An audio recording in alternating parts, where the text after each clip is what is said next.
the evening before Bellator 278 in the main event of this event, a little bit of like a history was made. Not a history, but for somebody personally. Liz Gorilla Carmouche snatched the Bellator women's flyweight title from Juliana Velasquez by TKO. The official time coming in 4 minutes and 47 seconds of round number 4. My goodness, Liz Carmouche, who was maybe the biggest moment of her career before this, was losing to Miss Ronda Rousey many years ago. I don't have the event or date, pulled up, but that was a long time ago. She's been in the sport for a minute, and it's nice to see Liz Carmouche hanging around long enough to get herself a title. Omar, let me start with you. What was your impression of Liz Carmouche winning this fight, and your impression of her getting the title from the very talented Juliana Velasquez? I didn't find this stoppage as controversial as I feel like a lot of folks have made it seem. Really quick, just because you brought it up and I was curious, 2013 is when we introduced women into the UFC with that inaugural fight for the women's bantamweight champion.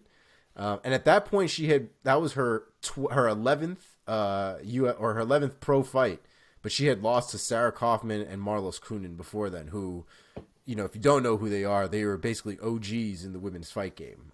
Marlos Kunin I loved for a long time, and then one day in a Strikeforce card, a young woman by the name of Misha Cupcake Tate came in as one of the largest underdogs and beat the holy hell out of Marlos Kunin.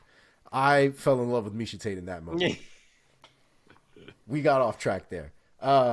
Point is, Liz Carmouche, it's great to see the evolution of Liz Carmouche, because I don't think she was ready to be UFC champion back in the day. I think she's definitely improved her game, especially in this later half of her career. She was very up and down with her performances. The reality was there were a lot of people that were just better in a lot of areas than she was. She was never, excelling in one specific area. What Liz Carmouche did have, though, was strength and a lot of toughness. But I think at this point she's evolved, I think, as a martial artist, and she's getting there. I think the competition too is a little bit more her, in her department. Uh-oh. What happened? You froze. Oh, you're back. There you go. You're back. Oh. So I think the competition is a little bit more her speed at this point, especially being her in her Bellator run. But that's not to say Juliana Velasquez is any slouch. That girl put it on Liz Carmouche, and it was a very, very competitive fight. It was very back and forth. When we get down to it, though, that finishing sequence, I feel like people are upset about the stoppage considering the circumstances. They're trying to throw nuance into a situation that nuance shouldn't be thrown into. The fact is that she was in a crucifix position. She didn't even look like she knew what to do to get out of that position. And she was getting elbows rained down on her. There was about a minute left, maybe a little bit less than a minute left in the round. And she's getting elbowed to death. What do you want? So are we going to wait until her head cracks open? Are we going to wait until she's knocked out and completely unconscious? At some point, you have to realize that it needs to be a series of unanswered strikes and not defending yourself that causes a stoppage. And that is exactly what happened. She had no answer for those strikes. She was getting struck continuously with there was no reason for us to think that she was going to stop getting hit by those elbows. I thought it was a good stoppage. I understand the frustration. Maybe the argument is those elbows didn't look as bad or whatever the argument is. The reality is she was getting struck. She was not defending herself by any stretch of the imagination. And that's how things get finished. We've seen it normally all the time. So this is no different. I think we're throwing nuance into something that has no business being in that particular situation. Mark, Liz Carmouche finally gets a belt of her own. What are your thoughts? Yeah, I like to see that me and Omar are on the same page on this one. And we both picked Carmouche last week as well, so props to us on that. But yeah, Omar kind of covered the history of Carmouche and how cool this is for her to have a belt. So I will focus a little more on the stoppage. I've heard a lot of bad takes on this fight. I get it that the stoppage was a bit controversial, but A, it wasn't that bad, as Omar said, and B, it was an even fight to that point. Like, I'm hearing all these people saying, like, oh my God, Velasquez got robbed. She was up 3 rounds and they gifted it to Carmouche, blah, blah, blah, blah. First of all, I thought Carmouche won round 1. And yeah, Velasquez wins 2 and 3. But even if the fight didn't get stopped right there, Liz would have won the 4th round. So it would have been 2-2 going into the 5th, and Liz would have had all the momentum. So this narrative of like Velasquez was handling Carmouche and then the ref just gave it to Carmouche, like I don't even understand what these people are talking about. That's way off. But as for the stoppage, would I have liked to see 5 more seconds? Sure, I would have. I'll admit that.